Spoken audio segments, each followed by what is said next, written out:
அம்மா கணக்கு திரைப்படத்தின் திரை விமர்சனம். தமிழில் இதற்கு முன் எத்தனையோ படங்கள், அம்மா சென்டிமெண்ட் படங்கள் வெளிவந்திருக்கின்றன. அவற்றில் யதார்த்தத்தை விட உணர்ச்சியை மேலோங்கி இருக்கும். அம்மா கணக்கு திரைப்படம் யதார்த்தத்தின் எல்லையை மீறாத படம். அம்மா கணக்கு என்ற தலைப்பை விட அம்மா கனவு என்ற தலைப்பு வைத்திருக்கலாம்.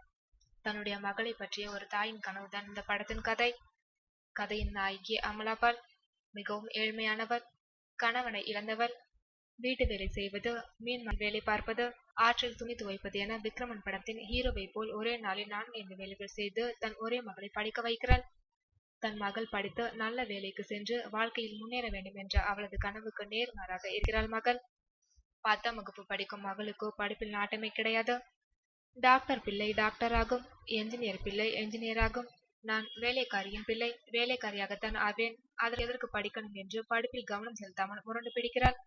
முக்கியமாக கணக்கு பாடத்தில் ஃபெயில் மார்க். படிப்பில் மகளின் நிலை அம்மாவை கவலை அடைய வைக்கிறது. மகளுக்கு எவ்வளவு புத்தி சொல்கிறாள், ஆனால் மகளின் போக்கில் மாற்றம் கிடையாது.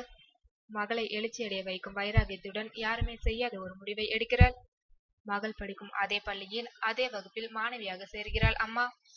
தன்னுடைய வகுப்பில் தன் அம்மா படிப்பதை அவமானம் என்று நினைக்கும் மகளிடம், கணக்கு பாடத்தில் என்னை விட நீ கூடுதலாக மார்க் வாங்கி காட்டு, நான் பள்ளிக்கூடத்திற்கு வராமல் நின்று விடுகிறேன் என்கிறார். அம்மா மகள் இருவரில் யார் கணக்கு பாடத்தில் அதிக மார்க் வாங்கினார்கள், அதன் பிறகு தாய்க்கும் மகளுக்கும் இடையில் நடக்கும் சம்பவங்கள் என்ன என்பதே அம்மா கணக்கு படத்தின் மீதி கதை. வேலைக்காரியாக அமலாபால், அவரது மகளாக யுவா, பள்ளி தலைமை ஆசிரியராகவும் 10ஆம் வகுப்பு கணக்கு ஆசிரியராகவும் சமுத்திரகனி. அமலாபாலுக்கு வீட்டு வேலை செய்ய வாய்ப்பு கொடுக்கும் டாக்டராக ரேவதி என பாத்திரங்களும் நினைவில் நிற்கின்றனர்.